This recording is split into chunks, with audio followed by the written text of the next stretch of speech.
Our final, I'll say last but not least, Mike Makins, two-time All-American defensive lineman from 1983 to 86.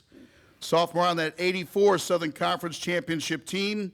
Posted 24 tackles, pair of sacks, splitting time at defensive end. Helped the Mocs make their first NCAA playoff appearance that season in a memorable road trip to Arkansas State. I remember it well. I also remember Mike's from College Park, Georgia. Now, if you talk to people from College Park, they make it sound like it's Oxford and everything else rolled into one. College Park's where the airport is. So when everyone tells me from College Park, they go, oh, you're from the airport. No, I'm from College Park. There ain't no college in College Park that I'm aware of. That's why Mike had to come here. Moved into the starting lineup as a junior, finished with 63 tackles, 6 sacks, 14 hurries, Kodak All-American honors. As a senior, repeated on the All-Southern Conference team with 101 tackles and 3 sacks. All-American that year. Finished his career with 13 and a half sacks, just 10 two-time All-Americans in Mocs history. And Mike might say, what took you so long? But that's what I'm talking about when I say it's hard. It's not easy. You want the path to be hard. It's hard to get into Chattanooga Hall of Fame. And Mike has certainly earned it. Mike Makins. Mike?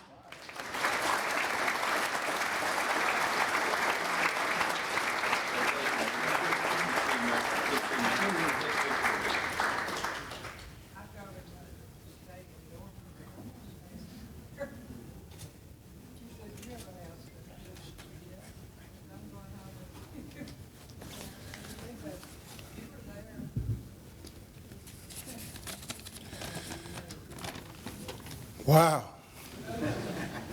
God is good. God is really good. I stand before you today as a testament of how good God is. There's a lot of shoulders that I'm standing on here today. I thank you for the committee that selected my name. I'm not really bothered in any way by how long it took or anything of that nature. I'm just glad to be standing here before you because I realized that somewhere somebody recognized the value of sweat equity. The sweat equity that was poured out for this university, the sweat equity that was poured out on Scrappy Moore Field, the sweat equity that was poured out in the classroom for some of us. So I thank you for your consideration. I thank you for your selection, and I humbly accept this opportunity. But I really want to thank the community of people, that have loved me unconditionally for the 50 years I've been on this earth. And many of them are here tonight. And I would have to start with my mama, who birthed me and said it's okay for you to go to UTC.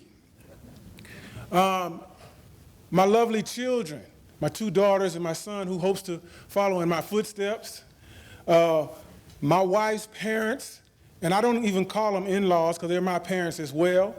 They live here in Chattanooga. If it hadn't come to Chattanooga, I would have never got to know them. So again, God is good.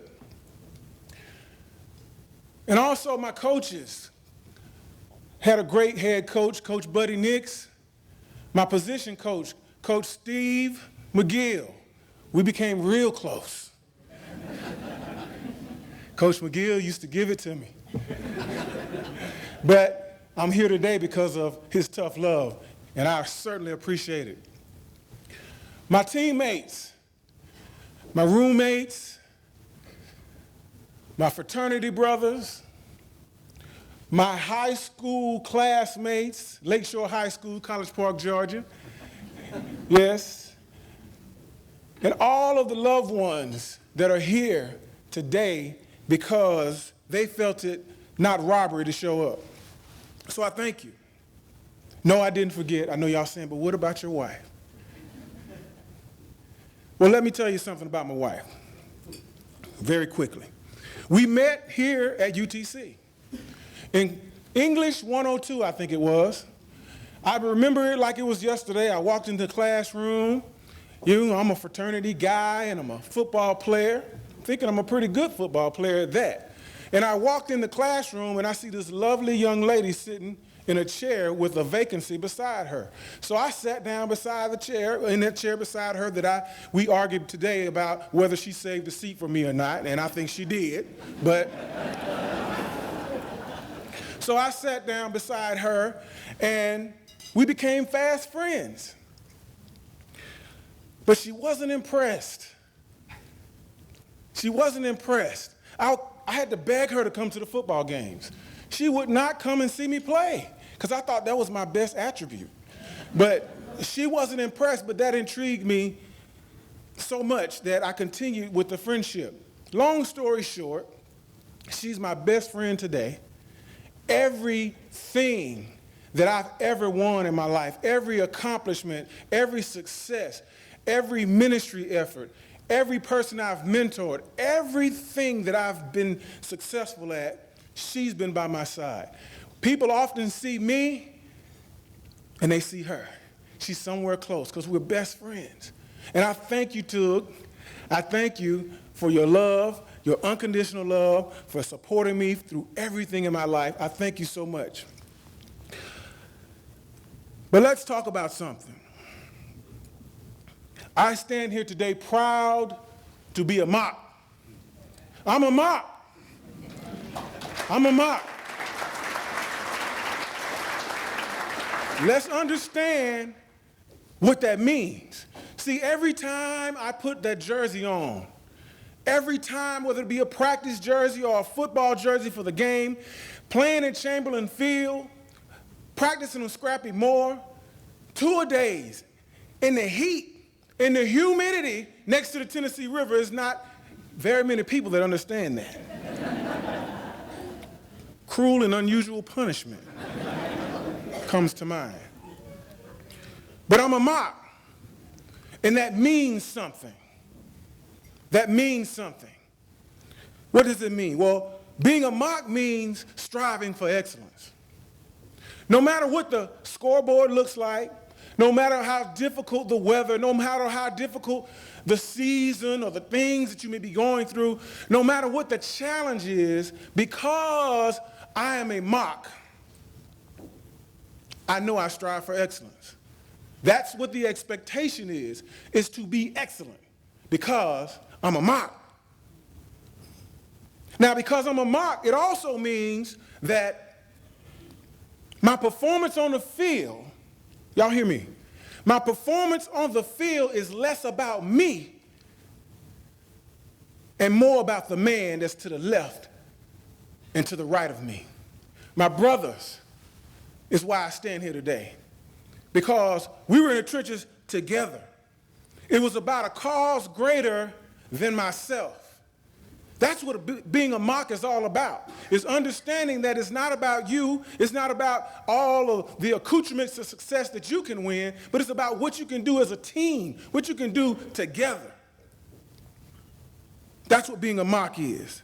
Being a Moc means being a man of integrity, being a man of respect, and a man of commitment. In fact, I've come up with a little acronym for Moc.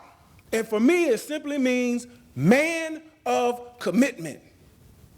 See, that's what I learned here at UTC. See, when I was in high school, in Lakeshore High School, College Park, Georgia, we had a coach named Coach Michael Gray, and he pushed us hard. But when I got here, I thought I knew what it was to go hard. I thought I knew what it was to be committed to something, but I had to learn that. Came to college at 17 years old, and I had to learn how to be a man. And I learned how to be a man by first understanding that you're a man of your word. You're a man of your commitment. If you commit to something, you're all in. It's non-negotiable. Now, to be able to play a game with a group of guys that feel the same way, that are committed to one another, that's special. That's what being a Moc is. I'm often asked, well, what do you miss most about the game? Is it the roar of the crowd? Is it the wins? Is it the bus rides? I mean, what is it that you miss most about the game? And I have to honestly say, what I miss most about the game is the relationships that we formed, the camaraderie, the bonds, the things that we established, and we still hold those things true. 30 years ago, I played my last down in a UTC uniform.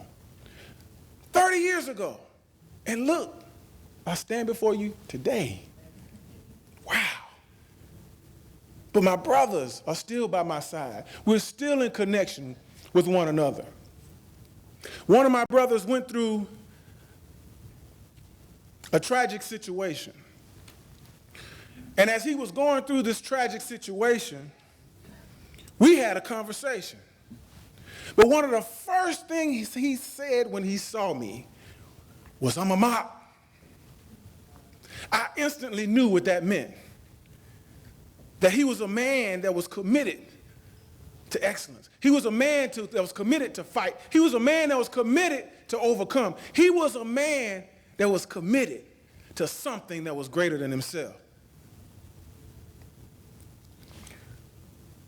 We're Mocs. I'm proud to be a Moc.